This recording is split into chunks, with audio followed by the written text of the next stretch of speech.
बच्चों, आज हम कबीर की भाषा के विषय में चर्चा करते हैं।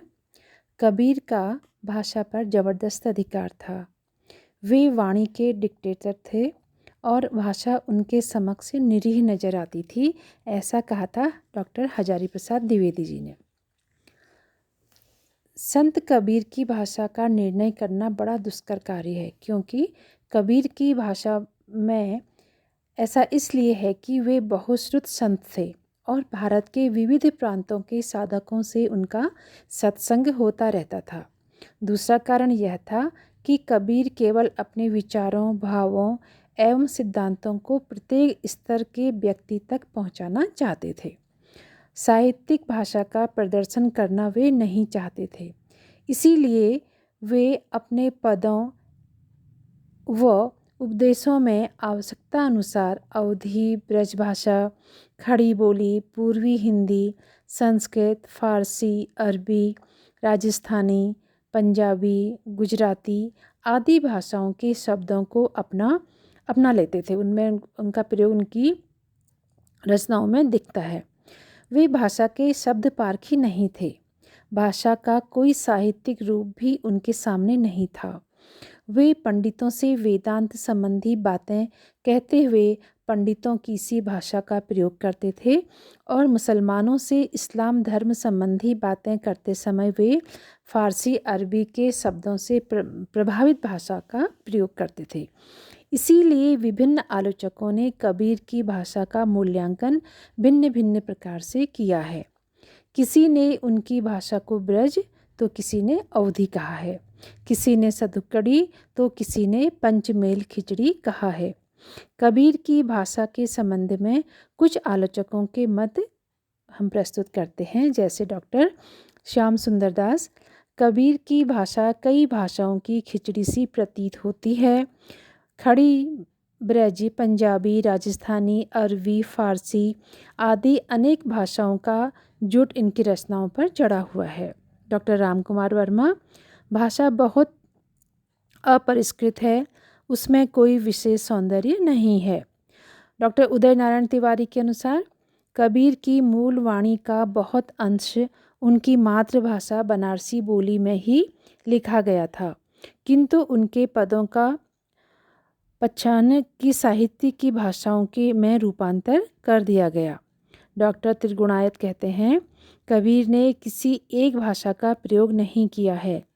उनकी बोलियों में हिंदी, उर्दू, फारसी आदि नई भाषाओं का मिश्रण तो मिलता ही है, साथ ही खड़ी बोली, अवधी, भोजपुरी, पंजाबी, मारवाड़ी आदि उपभाषाओं का प्रयोग भी किया गया है। आचार्य शुक्ल जी ने कबीर की भाषा को सदुक्कड़ी कहा है। सदुक्कड़ी शब्द से तात्पर्य है भाषा काव्य से पृथक साधुओं द्वारा प्रयुक्त की जाने वाली भाषा है। आचार्य रामचंद्र शुक्ल का यह मत अन्य मतों की अपेक्षा अधिक न्यायसंगत प्रतीत होता है। पूर्वी भाषा, कबीर कहते हैं कि मेरी बोली मेरी पूरब की। इससे ऐसा लगता है कि उन्होंने पूर्वी हिंदी में काव्य रचा है। भोजपुरी आदि पूर्वी भाषाओं से उनका परिचय भी था, इसीलिए पूर्वी भाषाओं में उनकी रचनाओं का मिलना आश्चर्यजनक नहीं है। उनकी अधिकांश रचनाएं ऐसी भी हैं जिसमें पूर्वी भाषाओं के शब्द मिलते हैं, जैसे ये है, अंधियखा में ठाड़ी गौरी का करलू, जब लगी तेल दिया में बाती, यही उजखियाँ बिछाई धरतू, मन का पलंग संतोष बिछौना, ज्ञान का तकिया लगाई रख तू। इस प्रकार से कबीर की भाषा का यह रूप सर्वत्र नहीं है। इस भाषा पर राजस्थानी और पंजाबी का यथेष्ट प्रभाव है। जैसे ऐसी वाणी बोलिए मन का आपा खोई, आपन मन शीतल करे औरन को सुख होई। इसी प्रकार से हरिजी यह विचारिया शाखा कहें कबीर, भव सागर में जीव है जे कोई पकड़े तीर। फिर एक और है, कबीर संगत साधु की कदे न निष्फल होई, चंदन होसी बावना नीम न कहसी कोई। इन उदाहरणों से स्पष्ट होता है कि कबीर की रचनाओं में पंजाबी और राजस्थानी भाषाओं के कुछ शब्दों, क्रियाओं और कारकों के प्रयोग मिलते हैं, परंतु उनकी कुछ रचनाएं ऐसी भी हैं जिनमें इनका अत्यधिक प्रयोग मिलता है, और वह भी किसी निश्चित क्रम से नहीं। 15वीं शताब्दी की सामान्य भाषा। कुछ विद्वानों का मानना है कि कबीर पढ़े लिखे तो नहीं थे। उनके शिष्य उनकी वाणी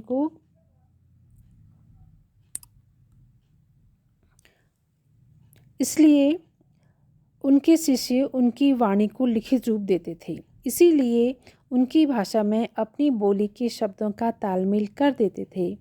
इस कारण ही कबीर की रचनाओं में हमें उनकी भाषा के विविध रूप देखने को मिलते हैं। यदि हम उस तालमेल को पहचान कर कबीर की भाषा को कबीर की शैली के अनुसार शुद्ध रूप दे सकें, तो हमें ज्ञात होगा कि उनकी भाषा न तो सतुकड़ी है और न पंचमेल खिचड़ी। उनकी भाषा 15वीं शताब्दी की वह भाषा है जो उत्तरी भारत में एक छोर से दूसरे छोर तक बोली और समझी जाती थी। उस समय की इस भाषा को कुछ आलोचकों ने सामान्य भाषा कहा है। इसीलिए हम कबीर की भाषा को भी सामान्य भाषा मानते हैं। उसमें फारसी, अरबी, राजस्थानी, पंजाबी, बिहारी, अवधी, भोजपुरी, खड़ी बोली, संस्कृत सभी भाषाओं के चलताऊ शब्दों का मेल है। यह सच है कि ऐसी भाषा को हम साहित्यिक भाषा नहीं कह सकते, किंतु फिर भी कबीर ने उस भाषा को अपनी रचनाओं में स्थान देकर उसे साहित्यिक भाषा बनाने की पूरी चेष्टा की है, और अपनी इसी चेष्टा में वे पूर्ण सफल भी हुए हैं। इसीलिए साहित्य के मर्मज्ञ डॉक्टर आचार्य प्रसाद द्विवेदी ने लिखा है, भाषा पर कबीर का जबरदस्त अधिकार था। वे वाणी के डिक्टेटर थे। जिस बात को उन्होंने जिस रूप में प्रकट करना चाहा, उसे उसी रूप में कहलवा दिया। बन गया तो सीधे सीधे, नहीं तो दरेरा देकर। भाषा कबीर के सामने कुछ लाचार सी नज़र आती है। उसमें मानो हिम्मत ही नहीं है। इस लापरवाह फक्कड़ की किसी फरमाइश को मना कर सके और अथक कहानी को रूप देकर मनोग्राही बना देने की जैसी ताकत कबीर की भाषा में है, वैसी बहुत कम लेखकों में पाई जाती है। अब हम कबीर की शैली पर भी एक नज़र डालते हैं। कबीर की शैली पर उनके व्यक्तित्व की स्पष्ट छाप है। जब वे पंडित, मुल्ला, नाथपंथी आदि को डांटते हैं तो उनकी शैली बड़ी सबल और सशक्त हो जाती है। रूढ़ियों और अंधविश्वासों का विरोध करते समय उनकी तर्क शैली लठमार और व्यंग्यात्मक हो जाती है। उनकी इस प्रकार की शैली का तीखापन दर्शनीय होता है। कबीर की इस शैली को खंडनात्मक शैली कहा जाता है। जनसाधारण को उपदेश देते समय वे अपने विचारों को अत्यंत सीधे साधे शब्द ढंग से व्यक्त करते हैं, ताकि अनपढ़ व्यक्ति भी उनकी बात को भली भांति समझ ले। हिंदुओं को उपदेश देते समय वे शुद्ध हिंदी के शब्दों का प्रयोग करते थे, और मुसलमानों को उपदेश देते समय फारसी के शब्दों का प्रयोग करते थे। कबीर के साहित्य में तीसरे प्रकार की जिस शैली के दर्शन होते हैं, वह है अनुभूति व्यंजक। यह कबीर की साहित्यिक शैली है। यह शैली गीति काव्य के समस्त लक्षणों से परिपूर्ण है। इसमें अनुभूति की असीम गहराई है। इस शैली में माधुर्य गुण सर्वथा दृष्टिगोचर होता है। कबीर पढ़े लिखे तो नहीं थे। उनमें साहित्य के कला शिल्प संबंधी अंगों का ज्ञान नहीं था। इसीलिए अपने काव्य में अलंकार आदि को उन्होंने संजोने का प्रयत्न नहीं किया, वरन उनकी अनजाने में ही सृष्टि हो गई और वे पूर्ण स्वाभाविक प्रतीत होते हैं। कबीर विशेषतः अपने रूपकों के लिए प्रसिद्ध हैं। उनके रूपक मौलिकता लिए हुए हैं। जैसे देखिए, यह संसार कागद की पुड़िया, बूंद पड़े घुल जाना।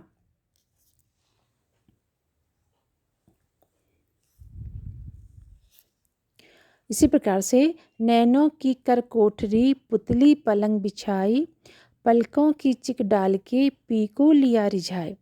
इसके अतिरिक्त उपमा, रूपक, उत्प्रेक्षा, दृष्टांत, अन्योक्ति और अतिशयोक्ति अलंकारों का भी बड़ा ही सुंदर निर्वाह हुआ है। कबीर की रचनाओं में शांत, अद्भुत और श्रृंगार के दोनों पक्षों का और दोनों पक्ष संयोग और वियोग दोनों पक्षों का बड़ा ही सुंदर वर्णन उन्होंने किया है। और छंद के रूप में कबीर ने अनेक छंदों का प्रयोग किया है। वे छंद शास्त्र के नियमों के कसौटी पर पूरे खरे नहीं उतरते हैं। कबीरदास जी ने काव्य प्रमुख रूप से साखी, सबद और रमैनी में रचा है। कबीर ने साखी का सर्वाधिक प्रयोग किया है। साखी दोहे से मिलती जुलती होती है। साखी का अर्थ होता है साक्षात अनुभव।